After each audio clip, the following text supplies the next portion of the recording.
Tuhan, berilah kami hikmat kebijaksanaan untuk mendengarkan firman renungan ini sebagai santapan rohani bagi kami.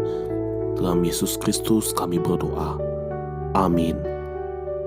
Perikop untuk renungan ini adalah Keluaran pasal 17 ayat 1 sampai ayat 7. Kemudian berangkatlah segenap umat Israel dari padang gurun Sin. Mereka berjalan dari persinggahan ke persinggahan sesuai dengan titah Tuhan.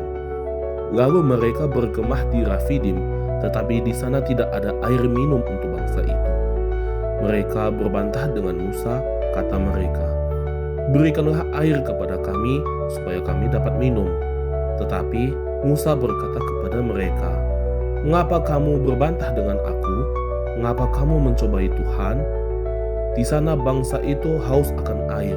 Bangsa itu bersungut-sungut kepada Musa dan berkata, "Mengapa engkau memimpin kami keluar dari Mesir, supaya kami, anak-anak kami dan ternak kami mati kehausan?" Lalu Musa berseru-seru kepada Tuhan, katanya, "Apa yang akan kulakukan pada bangsa ini? Sebentar lagi mereka akan melempari aku dengan batu." Berfirmanlah Tuhan kepada Musa, "Berjalanlah di depan bangsa itu dan bawalah bersamamu beberapa orang dari antara tua-tua Israel. Bawalah juga di tanganmu tongkat yang kau pakai memukul sungai Nil dan pergilah. Di sana aku akan berdiri di depanmu di atas gunung batu di Horeb. Gunung batu itu harus kau pukul dan dari dalamnya akan keluar air sehingga bangsa itu dapat minum." Demikianlah diperbuat Musa di depan mata tua-tua Israel. Tempat itu dinamai Masa dan Meriba, karena orang Israel telah berbantah dan mencobai Tuhan dengan mengatakan, "Apakah Tuhan ada di tengah-tengah kita atau tidak?" Shalom teman-teman yang dikasihi dalam nama Yesus Kristus. Di tengah pergumulan hidup ini, pertanyaan yang paling sering muncul bukanlah apa yang harus kita lakukan, melainkan adakah Tuhan di tengah-tengah kita? Atau pertanyaan yang kita juga sering dengar, di manakah Tuhan ketika aku menderita?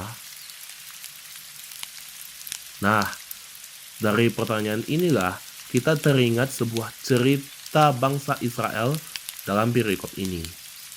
Bangsa Israel kala itu bersungut-sungut kepada Tuhan saat kehausan di Rafidim. Bahkan mereka menyalahkan Musa yang membawa mereka keluar dari Mesir.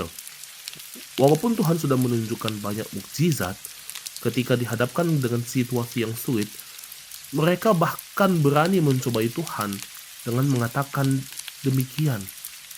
Apakah Tuhan ada di tengah-tengah kita atau tidak? Nah, sikap bangsa Israel ini dengan jelas menunjukkan iman mereka belum matang, juga belum berakar.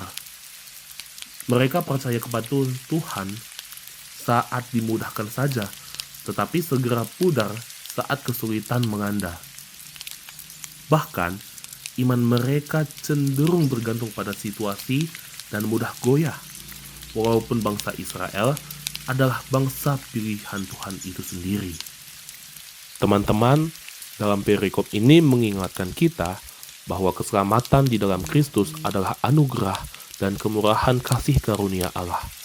Akan tetapi, ada bagian yang harus dilakukan umat sebagai respon. Bagaimanapun juga, iman sejati hanya lahir dari kesadaran akan kebesaran kasih Allah. Dan kita juga diberi kesediaan untuk mendengar dan memahami firman Tuhan.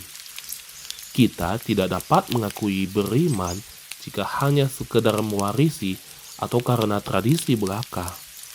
Iman itu harus tumbuh karena firman Tuhan membuka hati dan pikiran, sehingga kita mengenal kebenarannya dan memilih untuk mempercayai secara pribadi. Tentu saja, hal ini tidak terlepas dari pekerjaan Roh Kudus. Selain itu, kita juga harus memiliki kesadaran akan dosa dan kebutuhan akan keselamatan yang mendorong untuk bertobat serta menyerahkan hidup kepada Tuhan.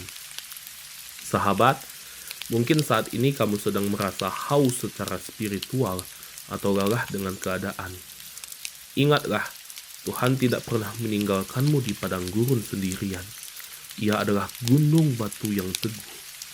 Marilah kita melangkah keluar dari ruangan ini dengan keyakinan bahwa penyertaannya lebih dari cukup untuk hari ini.